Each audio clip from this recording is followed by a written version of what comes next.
Also really excited to have Mark Baker with us again this Sunday. Mark Baker has been a professor at Fresno Pacific Biblical Seminary now for a number of years and is entering into a very new season of life. And he has lived in Honduras with his wife Lynn previous to that for about a decade. And he's been very formative as one of my professors in how we operate as a church, who we are, the posture of us, how we tend to relate with one another.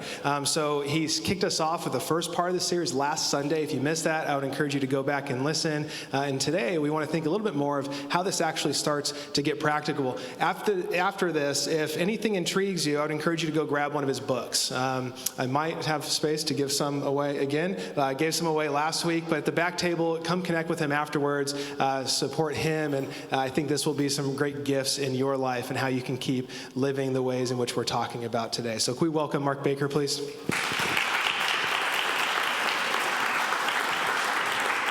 Thank you, Ryan. So we're going to start with 2-minute review for those of you who were last week, or 2-minute introduction for those of you who weren't here last week. So talked about 3 concepts: bounded church, fuzzy church, and centered church. So a bounded church is a church that draws a line and uses that line, and the line can consist of beliefs, behaviors, rules, and it uses that line to determine who belongs and who doesn't. And if you're inside the line, if you comply with things, you're in, you belong, and if you're outside, you feel like you're outside. So bounded church has a tendency to slide towards judgmentalism, a sense of superiority. People outside feel shame, and therefore many people want to react to a bounded church, and they think, well, this line is what's causing the problem, so let's get rid of the line. If you get rid of the line, then you have a fuzzy church. And a fuzzy church takes care of the judgmentalism problem, but by looking at it, you can see things get unclear. So who's part of the group, who's not, it's not as clear. And then also people are in it, they've lost their sense of clarity about what are we about, what are we to do, what do we believe in. And so if we're only with that bounded or fuzzy, there's not really a good option. We choose our, pros or cons. But thankfully, in Jesus, we see a third option, a third way, which is centered church. So this is a totally different way about thinking who belongs. How do we discern who's part of us? So in a centered church, you look at orientation, direction towards the center, rather than compliance with the standard. So in this diagram, the arrows, the people that are heading towards the center, they're part of the group because they are all heading towards the same center. They may differ. They're in different places in their journey, but they're united about orientation toward the center. And those who aren't headed towards the center are not part of the group. So we went over that in great detail last week, and even greater detail in my books. The question I want to focus on this week is, how do we live this out at a personal level, centeredness? So I want to start with thinking about maybe clearing some things out. So if an individual spends a lot of time in a bounded church, they will internalize it, absorb it. Boundedness becomes part of who they are. And the same thing with fuzzy. If you're in it, you absorb it. It becomes part of who you are. You could feel this for those of you who were here last week in my story. It wasn't just that other people were pressuring me and shaming me. I did it to myself sometimes. I internally had this internal conversation where, sort of finger pointing at myself. So how do we move from internal fuzziness or internal boundedness toward living a centered spirituality of Jesus? And a very key thing, I'm going to spend the first portion of our time here this morning focusing on, is concept of God. Because many of us have absorbed either a fuzzy concept of God or a bounded concept of God. Now, and I'm talking, deep within your being. So we might use, sort of correct language or sing beautiful songs we sang this morning about God's love, but somewhere deep down in the corner of our being, there's this sense that God is actually, this finger-pointing, accusing figure on the bounded side, a God of conditional love, or in the opposite direction, maybe, sort of a nice guy God, maybe, sort of like the aunt that lets you do whatever you want to, in contrast to your parents. The fuzzy God, I call that the God of whateverism. So, key thing here, if we're going to live a centered spirituality of freedom from boundedness or fuzziness, we must first be healed from a distorted concepts of God, images of God that we might carry within us, bounded or fuzzy. Because if you view God as bounded, even if you do the practices I'm going to suggest in the latter part of this, you will still end up living bounded, because there's this bounded figure within you with the accusing finger, the big accusing eye in the sky, a mentor of ours called it.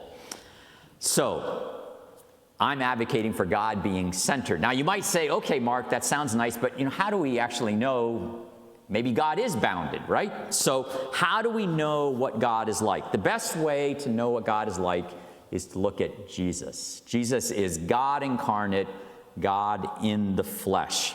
So let's take a few minutes and look at Jesus and see what type of God we see in Jesus. So is God bounded?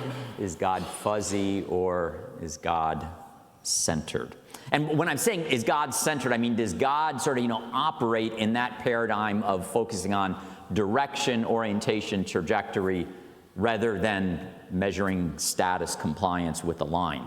And actually, last week in Luke 18, we saw an example of that, right? Jesus very clearly, in telling this little parable about tax collector, sinner, the Pharisee, he was looking at orientation. Which direction were those two different characters heading?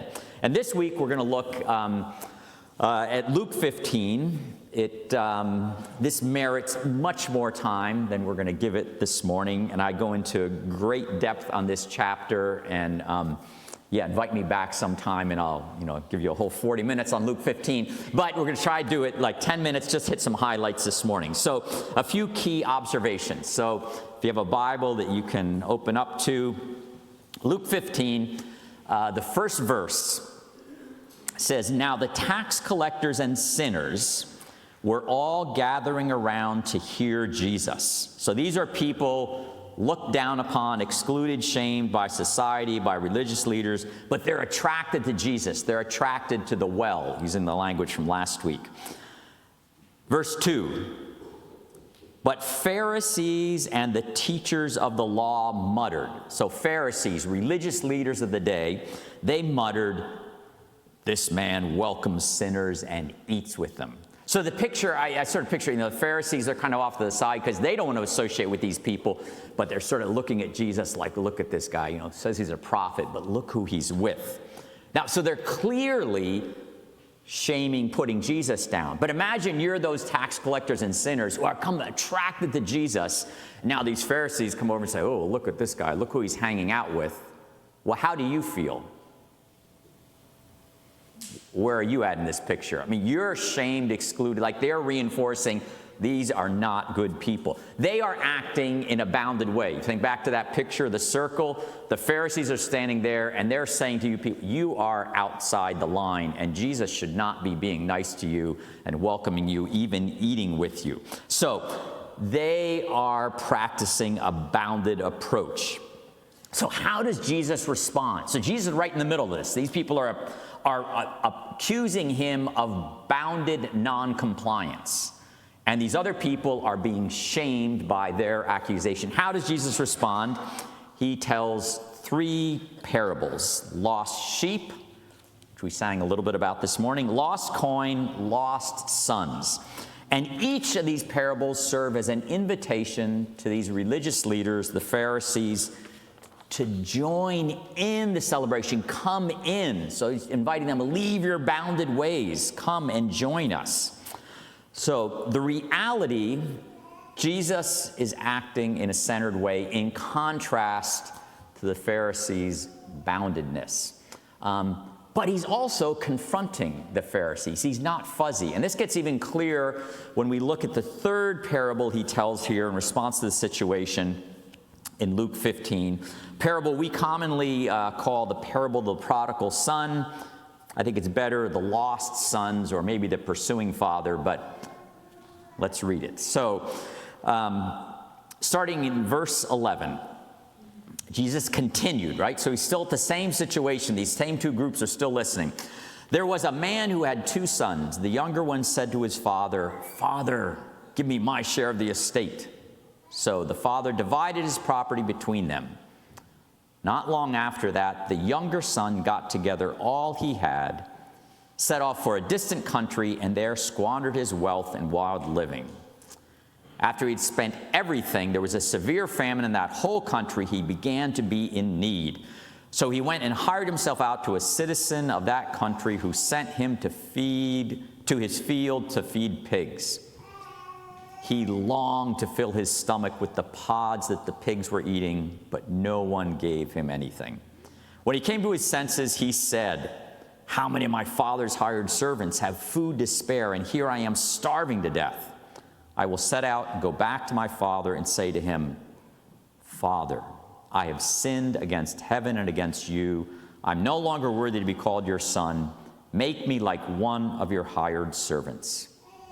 So he got up and went to his father.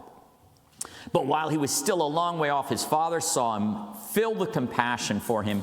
He ran to his son, threw his arms around him, and kissed him. The son said to him, 'Father, I have sinned against heaven and against you. I'm no longer worthy to be called your son.' But the father said to his servants, 'Quick, bring the best robe and put it on him. Put a ring on his finger, sandals on his feet. Bring the fatted calf and kill it. Let's have a feast and celebrate. For this son of mine was dead and is alive again. He was lost and is found.' So they began to celebrate. Meanwhile, the older son was in the field. When he came near the house, he heard the music and dancing. So he called one of the servants and asked him, 'What's going on?' 'Your brother has come back, and your father has killed the fatted calf because he has him back safe and sound.' The older brother became angry and refused to go in. So his father went out and pleaded with him.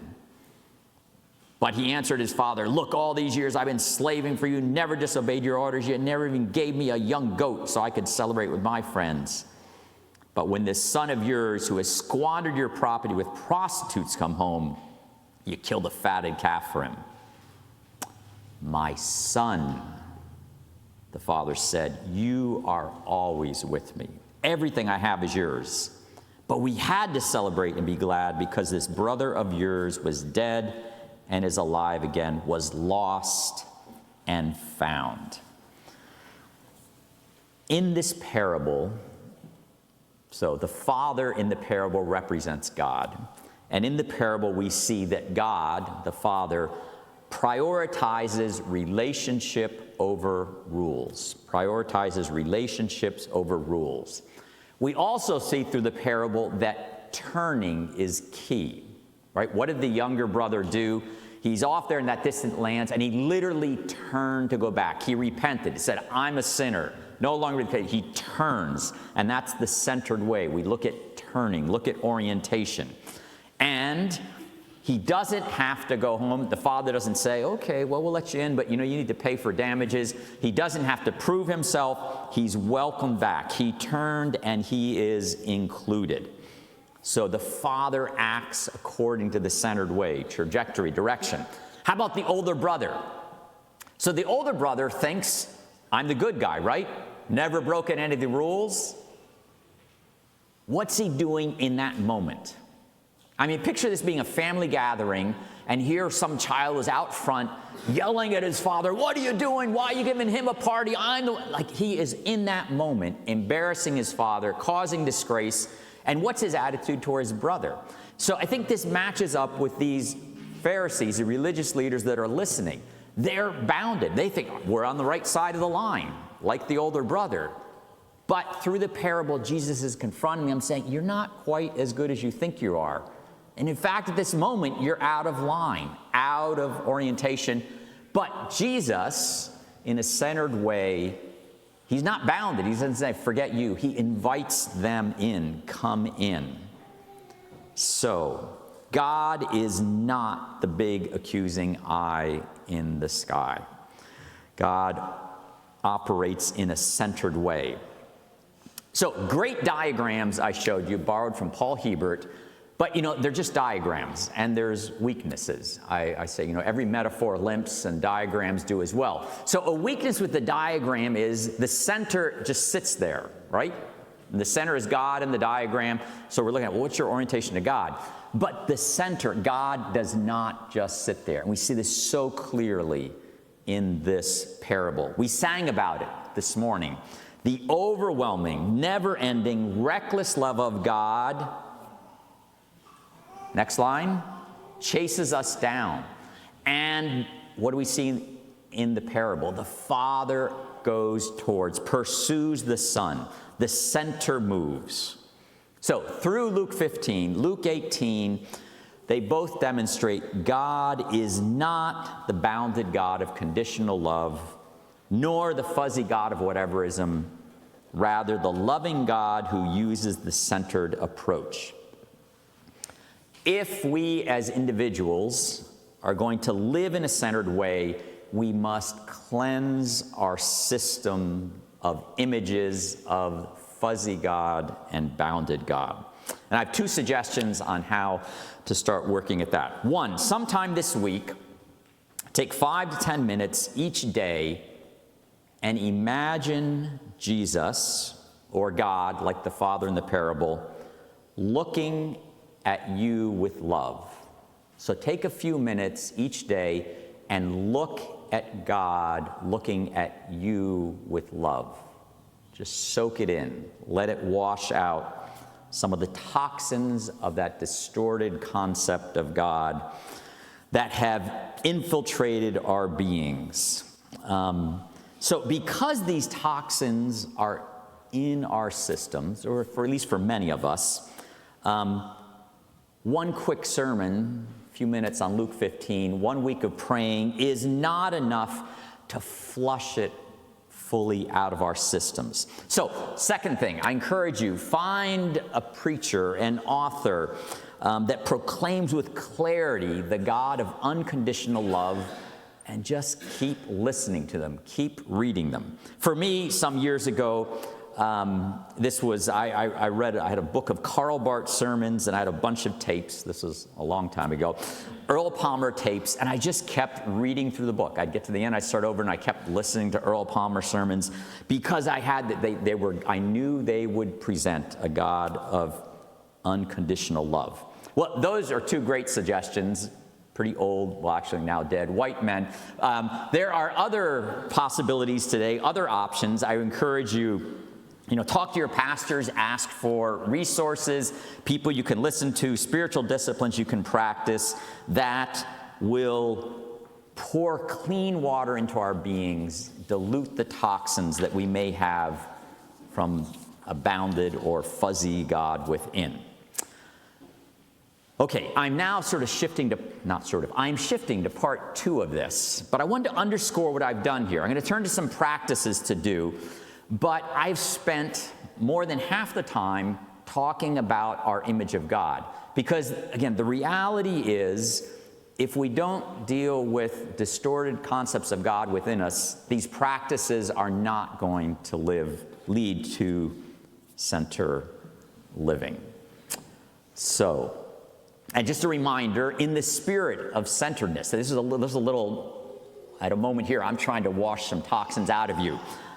In the spirituality of Jesus, we start from a place of being loved and included. We work from the place of God's blessing, not for it.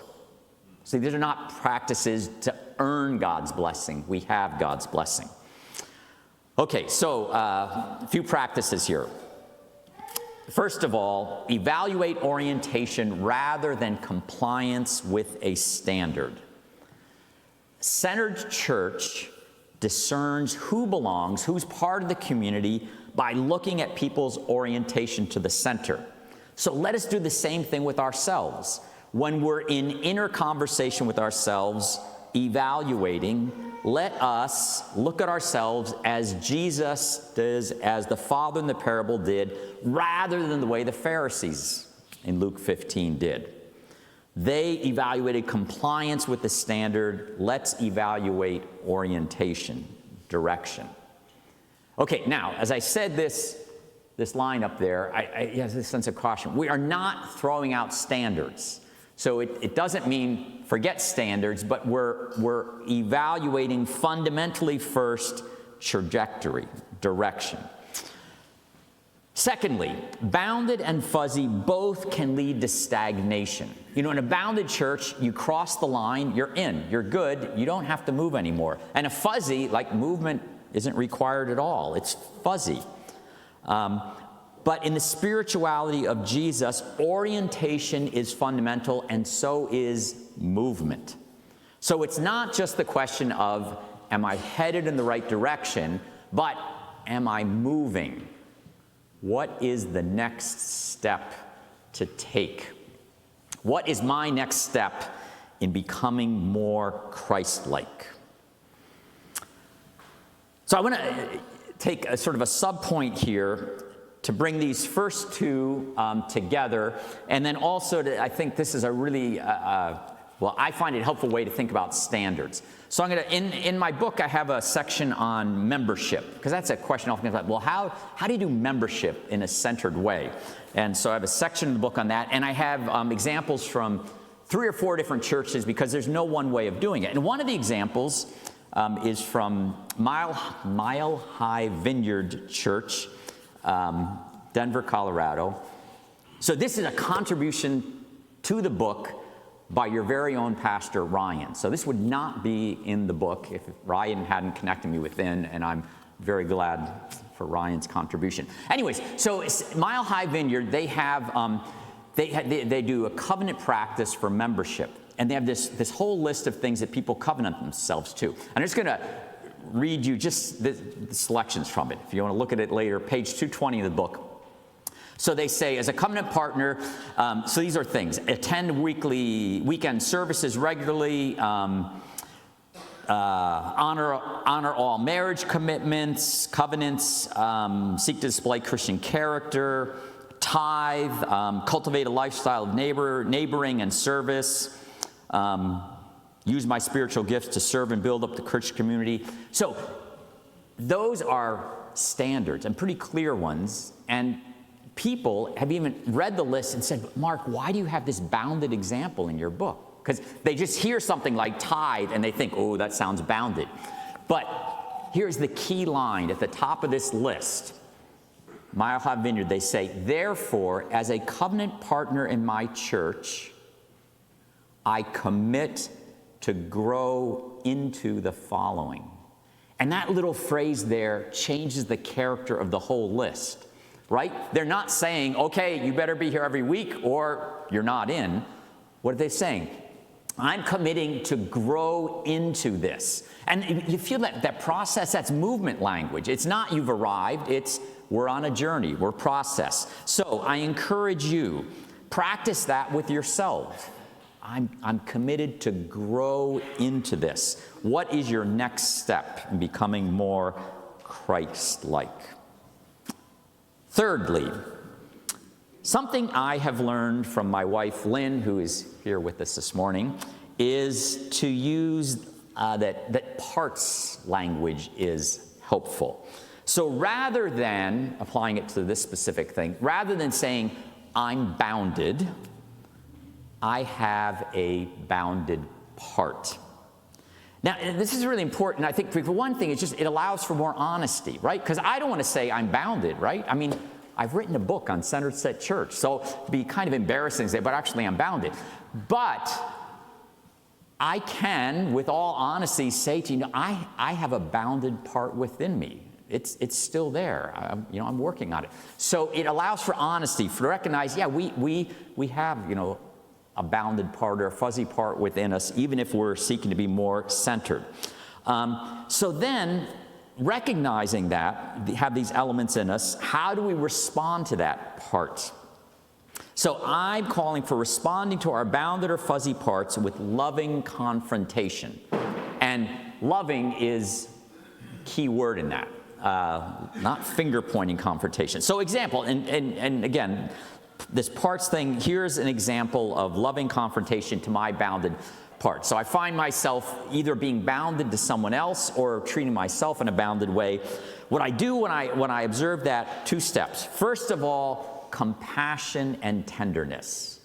So I don't jump on that bounded part in me. I'm like, oh, Mark, there you go again, being a little bounded. And say it kindly, right? But then, with understanding, I say, I get it. Like, you spent so much time in a bounded church. It's understandable that, feelings of safety, you feel like that's important, you need that. But then the second step, I say to that part within me, Mark, we don't have to do that anymore. Remember that, what was the phrase that we sang? Remember that overwhelming, never-ending, reckless love of God. In Jesus' loving embrace, we do not have to do it. Mark, let it go. Loving confrontation. So when we were talking about this yesterday, Lynn wasn't fully convinced with loving confrontation. It's, like the confrontation part of that. And so we had a bit of discussion about this, and, well, I'm the one preaching, so I get to choose. But I think I maintained, no, like this thing needs confronting. Like, I don't want, Jesus confronted the Pharisees, confront these parts. But the alternative that Lynn suggested is a great alternative. So I want to mention hers as well. But it was too late to get into the slides. They were already sent off. So Lynn recommended internal evangelism. And that's a wonderful image. So what we're doing is we're preaching the good news of Jesus' love to these parts within us. So practice internal evangelism. Practice loving confrontation. I think we're both right. So next, what are we up to? Is this 4? Recognize complexity and respond with compassion and curiosity. A centered church presses below the surface, does not simply state that someone's behavior is unacceptable, but asks, why are they doing it? So the same way, with ourselves, let's recognize complexity and respond to our shortcomings with compassion and curiosity. And bring others into it. Explore with friends, your pastor, spiritual director, a therapist. And then lastly, emphasize character development. Bounded churches draw lines based on things that are easy to measure and relatively easy to comply with, right? Because they want to be on the inside. You need things that you can comply with. A centered church allows room for the slower and harder to measure work of developing virtues and character. As you walk in the spirituality of Jesus, a question to ponder is, what is a virtue or character trait that I would like to open the door for the Spirit to cultivate? What's a virtue or character trait that I would like to open the door to the Spirit to cultivate in me? So, a few practices that I'm recommending to you to do the spirituality of Jesus. So now we're going to take just where you're seated, if you turn with a couple of other people near you, so groups of 3 or 4, and discuss these 2 questions. How do you respond to the idea of the presence of toxins from a distorted image of God in your being? Is the distortion of a bounded God or fuzzy God more present with you? And then which of the ideas of centered spirituality resonates with you as being particularly helpful and why? So in your groups, you can choose which one of those you would like to share with the others in your group. Take 4 or 5 minutes and talk about that, and then I will share some closing thoughts.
take 1 more minute, so make sure everyone in your group has had a chance to say something.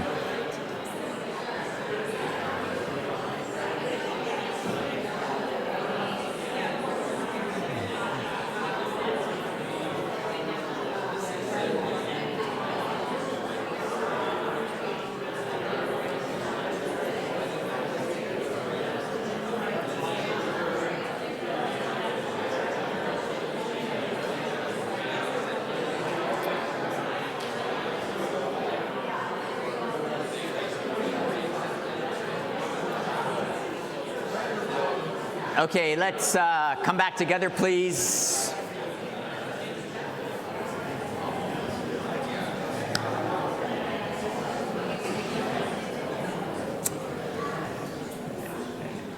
Great to see you engaged in conversation those few minutes. Please feel free to continue afterwards. So one final comment and then exhortation. So my comment is, a number of times in these 20, 25 minutes, I've mentioned bounded and fuzzy and contrast that with centered. And that can make it feel like the reason we want to do centered is to avoid the negatives of bounded and fuzzy. And which is true. That is a reason to do the centered approach, is to avoid those negatives. But centered approach is so much more than just avoiding negatives. It does avoid those negatives, but it's so much more. These practices